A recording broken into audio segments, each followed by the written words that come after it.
Hello, I'm Alex. I'm Jamie. And I'm Chris. And we all love a boss fight, right? Yeah, love them. The culmination of hours of work. The anticipation of saving the world. The satisfaction of shooting someone in the face. Yes, that as well. And, sometimes the thrilling finale doesn't actually quite work out that well.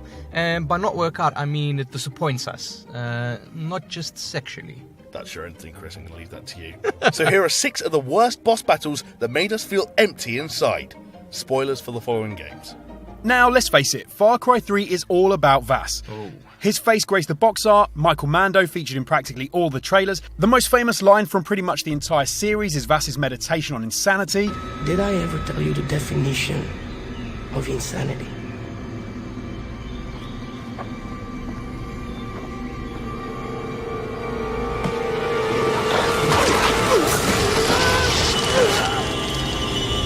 I mean, can you name this guy? Or this girl? What about the main character? Vaas, though, had a certain magnetism to him that drew you inexplicably into his world of psychopathy and danger. Ooh. Then he was unceremoniously killed, and we were left with this guy, Hoyt Volker. Just as unpleasant and dangerous to protagonist Jason, but with none of the charisma that Vaas had in spades. So when the final boss battle begins, it's largely against a villain many people had no feelings for one way or the other. I was one of them, for sure. The true boss will always be Vaas. However you want to say it. Vaseline. It's still an excellent game, but working your way toward killing Hoyt feels like nothing more than going through the motions. Ticking the boxes required to complete the story and finish the game. What makes this even worse is the fact that the fight against Hoyt takes place in a trippy one-on-one sequence of quick-time events that appear to be over before they've even begun. Yeah, the preceding poker game was excellent at ramping up the tension, but that was just another reason why the final fight was such a letdown. Wrong villain, wrong pacing, and wrong gaming mechanic. Fuck you, quick-time events! Oh, Judge Judy laying down the law. Hey. Well, Jonesy, wrong villains for a franchise aren't really a problem for this game, though.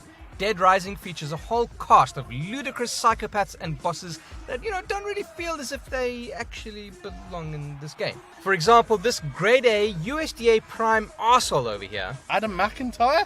That's the one, Jamie. When 3 villains turn up who make a certain degree of sense, at least in context, it's infuriating when they can't be defeated conventionally. Do you mean with a bullet to the face? Sure.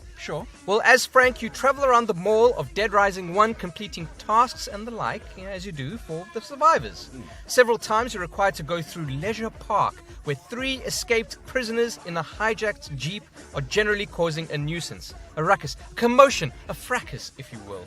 One inmate drives erratically at anything that moves. One wields a baseball bat like a jock on prom night, or whatever that means. The third dude, he fires a heavy machine gun bolted to the back of the Jeep with pinpoint accuracy like he's fucking Deadshot. Individually, they're annoying. Together, they're a collective bunch of douchebags who make every trip across the park a lesson in hiding and grinding in the dark. Well, yes, guys, every single fucking time, because these dickheads have a nasty habit of respawning every time you pass through the park. This boss battle deserves a place on this list just because of the sheer number of times you'll have to face these morons. Not that these two are at all related, but do you remember when Peter Molyneux could be taken at his word? There was never a time. Well, back in the mists of time, otherwise known as 2008, Lionhead Studios released a sequel to the widely praised Fable, which they imaginatively called Fable 2. The game received a lot of positive reviews from critics and fans alike, as the gameplay, art style and plot all seemed to come together well enough to keep the British Actors Guild employed for another few months. Hey.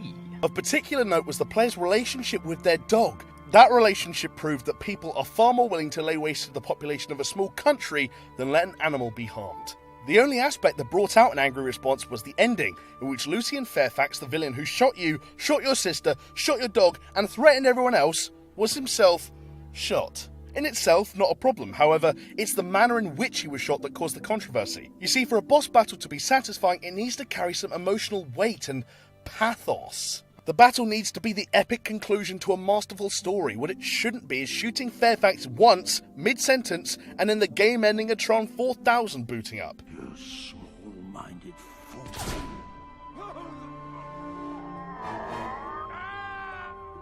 Oh, I thought it'd never shut up. It appeared lazy and anticlimactic, with the threat looming over Albion and your character seemingly dispatched as an afterthought, instead of being the principal drive of the narrative. Not to mention it's extremely boring having the game take control away from you. That's not what games are like about. Rule number 1, don't take away my control. Let alone kill the final boss without me. Yeah. Let me pull the trigger. Half-Life, long before it became a PC meme, was a pretty excellent game series. I know it's hard to believe now, but it's true. Half-Life 1 introduced us to the world's most accident-prone mute, Gordon Freeman, as he tried to escape a secret research facility. Actually, Jonesy, they don't like to be referred to as mutes. For most of the game, it's classic late 90s FPS, you know, shooting shit and solving puzzles, you know, what we all love. And it holds up surprisingly well to this day, and the plot still engages on a level that has video game pundits singing its praises. At least, as I said, that's what happens for most of the game. Towards the end, you enter the world of Zen, resembling a Freudian nightmare of pink and purple wobbling penises thrusting into the air with yapping creatures hounding you. It's not terrible, but it gets a bit, well, weird. The finale for this oddly biological section is Nihilanth, a bobble-headed space baby covered in afterbirth. And that is disgusting. This is the boss. You have to kill a floating fetus in a level that has echoes of Earthbound and Night Terrors. It's not good. For one, its attacks are laughably slow and signposted a mile away. Instead of working out a puzzle to defeat the beast, you just shoot the shield crystals in a sadly predictable boss battle. If the game hadn't been truly groundbreaking beforehand, a boss battle this disappointing wouldn't have deserved a place on this list, but it was, and it does. Do you agree? Have we just butchered your memories of Half-Life? Can an excellent game be let down by the boss? Let us know in the comments below. I don't even agree with what I've just said, so, you know, your opinions are just as valid. Well, Jonesy, you think that was weird? Try Star Fox for the SNES. No. The principle of the game is fairly weird in itself, what with woodland animals in space and what have you. However, one of the secret levels held a boss that took that weirdness and upped it to critical levels. In Out of This Dimension, there is a secret level by the hard asteroid belt. Destroy a green asteroid, then fly into the space bird it releases. Bish bash bosh, and you're flying through what I am now scientifically dubbing wobbly space. You're confronted with a giant slot machine accompanied by the ever-present tune of When the Saints Go Marching In.